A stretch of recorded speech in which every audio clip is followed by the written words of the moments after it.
அப்படி வடமண்டலத்துடைய தலைநகராக இருக்கக்கூடிய திருவண்ணாமலையில் இன்னைக்கு ஜவ்வாது மலையில் வெறும் கோடை நிகழ்ச்சிகள், கோடை சுற்றுலாக்கக்கூடிய கோடை விழாவைக்கும் நாங்கள் வரல.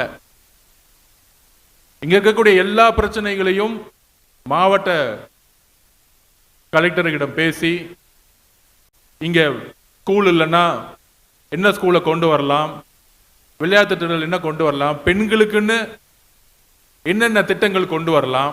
ஏன் பெண்களுக்கு திட்டங்கள் கொண்டு வரணும்னு சொல்றோம்னா,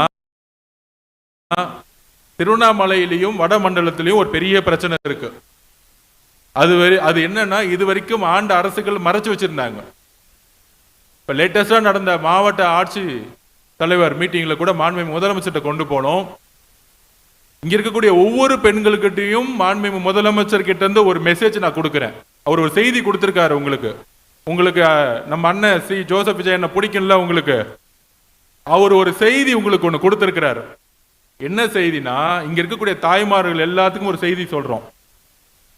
தமிழ்நாட்டிலேயே அதிகமா வட மாநிலத்துல, குறிப்பாக திருவண்ணாமலை, தருமபுரி இந்த மாதிரி ஊர்களில் 14-15 வயசுலேயே பெண் குழந்தைய கல்யாணம் பண்ணி கொடுத்துறீங்க. இதை இனிமேல் செய்யக்கூடாதுங்கிறது எங்களுடைய தாழ்மையான வேண்டுகோள். ஒரு ஆண் படிச்சு 18 வயசுக்கு மேல வேலைக்கு போலான்னு நினைக்கும் பொழுது ஒரு பெண்ணும் படிக்க முடியுங்கிறத இங்க இருக்கக்கூடிய எல்லாரும் நம்பணும்.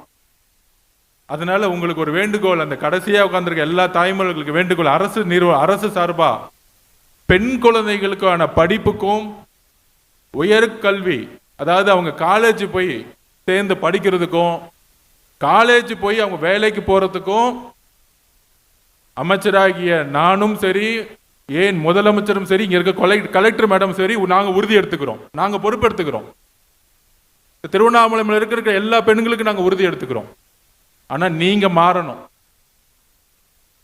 பெண் குழந்தை, இந்த வில்லேஜ் எல்லாம் சொல்லுவீங்களே, பொட்ட பிள்ளைக்கு எதுக்கு வேலை படிப்பு.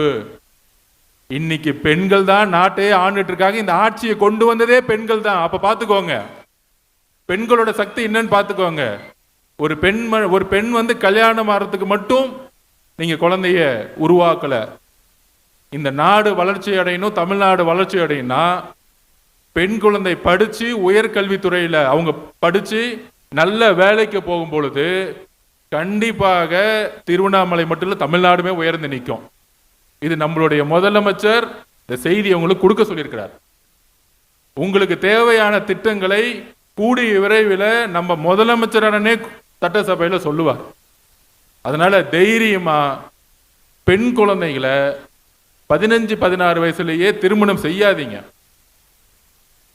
திருமணம் செஞ்சா ஒரு ஆண் மட்டும்தான் பார்த்துக்க முடியுங்கலாம் கிடையாது. ஒரு பெண் படிச்சுட்டா அந்த பெண் இன்னொரு ஆணையும் பார்த்துக்க முடியும். அந்த பெண்ணுக்கு எல்லா தைரியம் இருக்கு.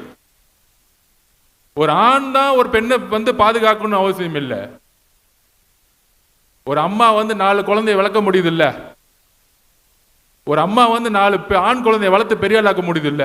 நீங்க ஆக்குறீங்களா இல்லையா சொல்லுங்க? நீங்க தானே ஆக்குறீங்க. உங்க பையன் படிச்சு காலேஜ் போய் கவர்மெண்ட்ல போய் சேர்ந்துட்டா நான் தானே வளர்த்தங்கிறீங்க. இப்ப ஒன்னே ஒண்ணு எங்களுக்காக, நம்ம முதலமைச்சருக்காக ஒன்னே ஒண்ணு சொல்லுங்க.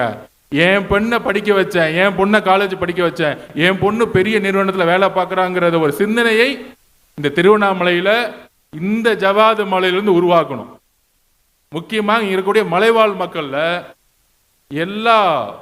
நிறைய இடத்துல குழந்தை திருமணம் நடந்துகிட்டே இருக்கு.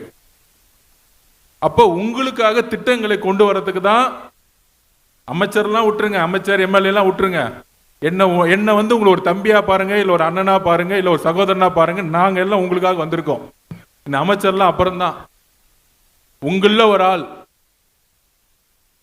மாசத்துல 2 நாள் இங்க வருவேன், திருவண்ணாமலை ஜவ்வாது மலை இங்க வருவேன். உங்களை தேடி நான் உங்க வீட்டுக்கு வரேன். ஆனா யாரும் கல்யாணம் பண்ணக்கூடாது. கல்யாணம் பண்ணி வச்சீங்க இல்ல, அப்படி கல்யாணம் பண்ணி வச்சிற மாதிரி நீங்க பேச்சுவார்த்தை நடத்தினால நான் நிப்பேன் வீட்டுக்குள்ள. அந்த குழந்தைய பாதுகாக்கிறதுக்கு நான் நிப்பேன். போலீஸ்லாம் வராது, நான் நிப்பேன். அண்ணனா நான் நிப்பேன். உங்களால முடியலையா, நான் அரசு அந்த பொண்ணை நான் தத்து எடுத்துக்கிறேன், விட்டுருங்க அப்படின்னு நாங்க ஹாஸ்டல்ல உருவாக்குறோம். பெண்களுக்கான ஹாஸ்டல்ல உருவாக்குறோம். வறுமை தான் புரிஞ்சுக்கிச்சு. தமிழ்நாடு முழுவதும் வட மாநிலங்களிலிருந்து பீகார், ஒரிசா, வெஸ்ட் பெங்கால்ல இருந்து வேலைக்கு இங்க வராங்க. ஆனா வட மாவட்டங்கள் இருக்கக்கூடிய இங்க இருக்கக்கூடிய சகோதர சகோதரிகள் வேலை வாய்ப்பு இல்லைன்னு கர்நாடகாவுக்கு வேலை போயிட்டு இருக்கோம்.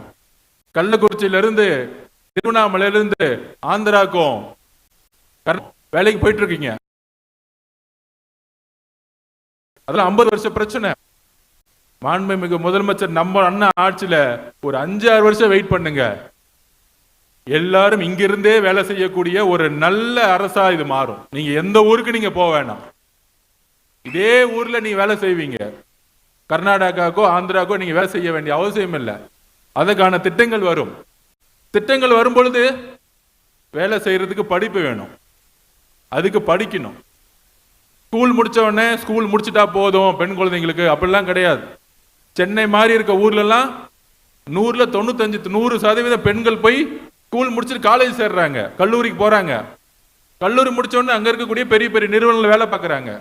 அதே மாதிரி சென்னை மாதிரி திருவண்ணாமலை மாறணுங்கிறதுக்காக தான் மாண்புமிகு முதலமைச்சர் என்னை இங்க அமைச்சிருக்கிறார்.